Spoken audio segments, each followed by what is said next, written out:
જે મિત્ર બીજા મિત્રને કાંઈ ખોટું કરતા રોકી ન શકે, ઉલટાનું એને પ્રોત્સાહન આપે, એ મિત્રતા સાચી ના કહેવાય. કર્ણનો બહુ મહિમા મંડન થાય છે મહાભારતમાં. અને હું જ્યારે એ વાંચું ને કર્ણના ચરિત્રને, તો કર્ણને આપણે બહુ એનો મહિમા મંડન કરીએ કે એને કેટલું પોતાના રીતે બધું ઊભું કર્યું, પોતાના રીતે એને કેટલો અન્યાય થતો હતો, અત્યાચાર થતો હતો. સૂતપુત્ર કહીને લોકો એની સાથે ખરાબ વર્તન કરતા હતા, બધું સાચું. પણ એ જ કર્ણ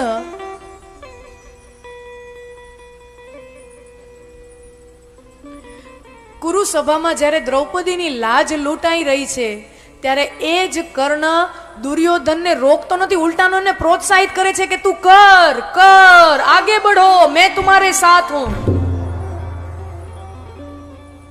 આગે બઢો મેં તુમ્હારે સાથ. ઈ કર્ણ છે. પ્રસંગ વાંચો તો ખ્યાલ આવે. અને અમુક વસ્તુ તો વ્યાસપીઠની મર્યાદામાંથી અમારાથી બોલાય નહીં. બાકી કર્ણએ એ સમયે જે દ્રૌપદી માટે જે શબ્દો વાપર્યા છે એ વ્યાસપીઠની મર્યાદા અમારે ઓળંગાય નહીં. અને એવા શબ્દો ભરી સભામાં કર્ણ ઉચ્ચારે છે મિત્ર દુર્યોધનને ઉકસાવવા માટે કે દ્રૌપદી સાથે તો આ ચાલે, વાંધો નથી. તો એસી મિત્રતા ક્યાં કામની? એવી મિત્રતા શું કામની? તમે કઈ ખોટું કરતા હો ને તમારો મિત્ર તમને રોકે નહીં, ઉલટાનો તમને સહકાર આપે કે હા હા કર. ના, મિત્ર સાચો મિત્ર એને કહેવાય. મને ઘણા પૂછે ને, આ મારો અંગત મંતવ્ય ને આઈ એમ ટુ માય ઓન ઓપિનિયન.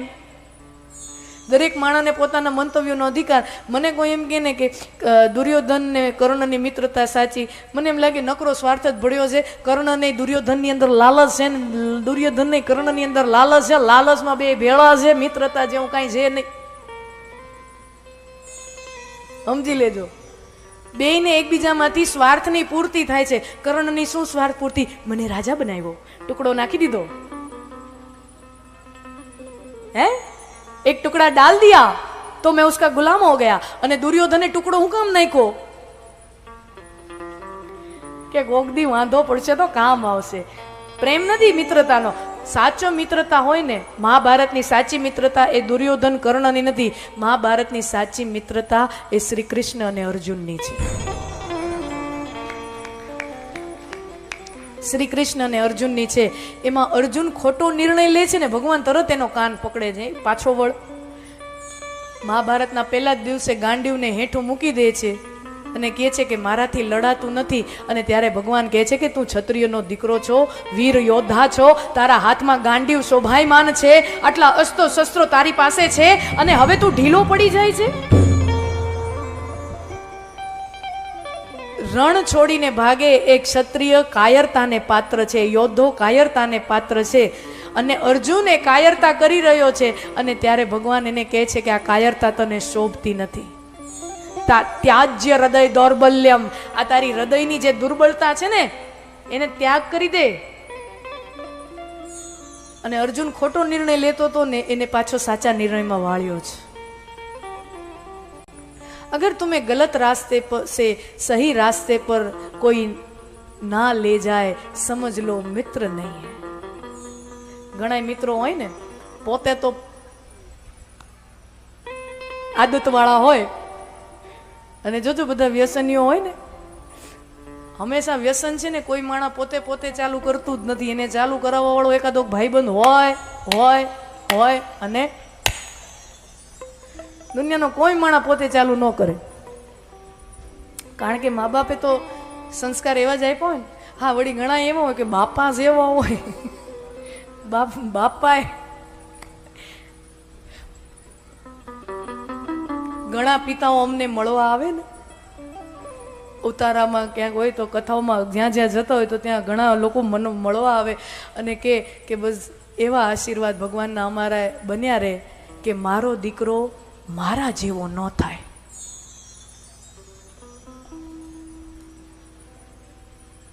દુનિયાના કેટલાય પિતાઓ એવા આશીર્વાદ ભગવાન પાસે માગતા હોય છે કે મારો દીકરો મારા જેવો ન થાય, સારો થાય.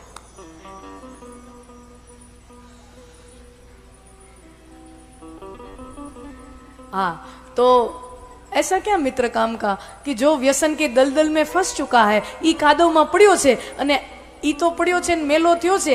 આપણું બાવડું જાળીને આપણે તો સરસ મજાના સફેદ કપડાં ઇસ્ત્રી ટાઈટ પહેર્યા, ઈ તો મેલો થયો ઈ થયો.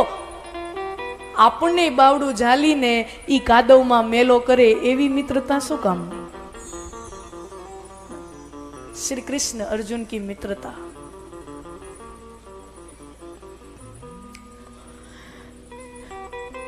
હે અંગરાજ, તને જો ક્ષમા જોઈતી હોય ને તો એક કામ કર. પ્રભુ તમે કયો ઈ કરું, તમે કહેતા હોય તો મારો શરીર આપી દઉં. ભગવાન કે શરીર દેવાની એટલી ઉતાવળ કરમાં, ટાણું આવશે ને તો તમારા બધાને દેવાના જ છે. ઈ તું ઉતાવળ કરમાં, ટાણું આવશે. પણ તારી પાસે અત્યારે હું માગું છું કે એવું હોય ને તારે ક્ષમા જો જોઈતી હોય તો એક કામ કર. હું અહીંયા હસ્તિનાપુરમાં આવ્યો છું ને, મને પાછો હસ્તિનાપુરની આ સરહદ હું વટાવું ને ત્યાં સુધી તું મને રથમાં બેસીને મને વળાવવા મારી સાથે આવ.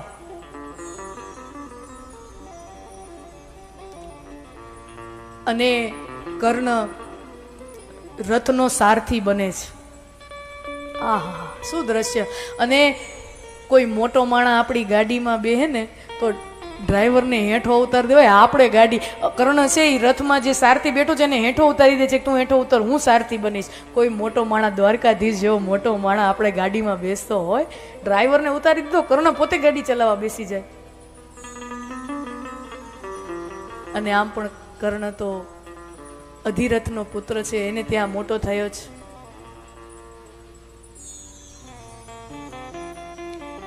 અને બરાબર હસ્તિનાપુર નગરની બહાર ગાડું પહોંચ્યું, રથ પહોંચ્યું અને વન વિસ્તાર શરૂ થયો. અને ત્યાં ભગવાન હવે પોતાની કૂટનીતિ વાપરે છે. ભગવાન પોતાની કૂટનીતિ વાપરે છે. સામ દામ દંડ ભેદ, અને એ ભેદ નીતિનો અહીંયા ઉપયોગ કરે છે કે દુર્યોધનને કર્ણની વચ્ચે ફૂંટ પાડી દઉં, એને બેને નોખા કરી દઉં તો આ યુદ્ધ બચી જશે. અને ત્યારે ભગવાન સૌથી પહેલા કર્ણની સામે આ રહસ્યનો ઉજાગર કરે છે કે હે કર્ણ, તું તારી જાતને જો સૂત પુત્ર ગણતો હો, અધિરથનો દીકરો ગણતો હો, તો હે કર્ણ આ વાત સમજી લે. તું સૂત પુત્ર નથી, તું સૂર્ય પુત્ર છે અને તારી માતા કુંતી માતા છે. તારી માતા કુંતી માતા છે અને તું યુધિષ્ઠિર કરતા પણ મોટો જ્યેષ્ઠ પાંડવ છો. તું પાંડવોના પક્ષમાં આવી જા, અને તું પાંડવોના પક્ષમાં આવી જઈશ અને પાંડવોનો વિજય થશે તો જ્યેષ્ઠ પાંડવ હોવાના નાતે રાજગાદી ઉપર રાજ તિલક તારા નામનું થશે. રાજગાદી ઉપર રાજ તિલક તારું થશે. આ તો આ એના જેવું થયું ને ગઠબંધનની સરકાર હોય,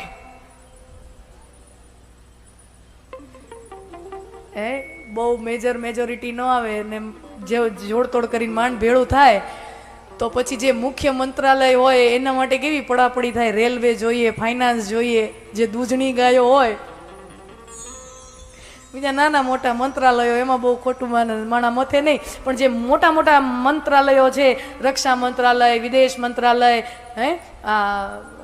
ફાઇનાન્સ મંત્રાલય, રેલવે, આ બધા દૂધણી ગાયો છે. એના મોટા મોટા બજેટ હોય. રક્ષા મંત્રાલય સૌથી મોટું બજેટ, રેલવે કેટલું મોટું બજેટ, એટલું મોટું બજેટ કે રેલવેનું બજેટ જ અલગ આખું થાય. આખા આપણા ભારતનું જે બજેટ રજૂ થતા હોય તો બધાય મંત્રાલયો પોતપોતાના રજે એ ફેબ્રુઆરી માર્ચ મહિનાની અંદર એ આખું સત્ર ચાલે, બજેટ સત્ર. તો રેલવે મંત્રાલય તો ભારતનું એટલું મોટું મંત્રાલય છે કે એનું તો આખું સેપરેટ બજેટ બહાર પાડવું પડે છે. એનું તો સત્ર જ અલગ હોય છે. તો અહીંયા લાલચ આપે છે, જોડતોડ આમાં ભેગો થઈ જા અને એકાદુક મોટું મંત્રાલય નહીં, પ્રધાનમંત્રીની ખુરશી તને આપી દઈશ. ઓફર છે. નાના મોટા મંત્રાલયની વાત નથી, નાના મોટા મંત્રી બનવાની વાત નથી. મુખ્ય ખુરશી, પ્રધાનમંત્રીની ખુરશી તને આપી દો. લાલચ આપી.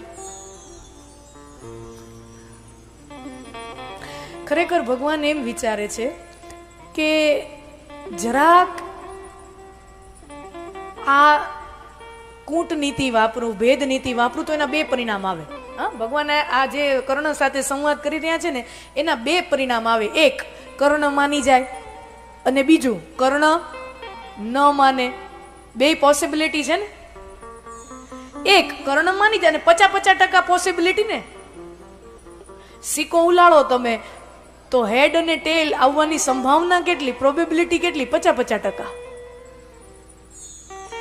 ભગવાન કે બે માંથી ગમે એ થાય ને મને ફાયદો છે, પાંડવોને ફાયદો છે. જો કર્ણ માની જાય તો મોટામાં મોટો ફાયદો ને કે યુદ્ધ ટળી જાય. કર્ણ જો માની જાય તો મોટામાં મોટો ફાયદો ઈ કે યુદ્ધ ટળી જાય. અને કર્ણ જો ન માને તોય એટલો ફાયદો ઈ કે મેં કર્ણના મનમાં ઈ વાતનું બીજ તો નાખી દીધું કે તું જેની સામે શસ્ત્ર ઉપાડીને લડવા જવાનો છો ને એ તારા ભાઈઓ છે. એને શત્રુ ન માનતો એ તારા ભાઈઓ છે. તો ભાઈઓની સામે તીર ઉપાડતા સમયે, બાણ ઉપાડતા સમયે ક્યાંક તો કર્ણનું હૃદય કે હાથ ધ્રુજી જશે. બેયમાં ફાયદો.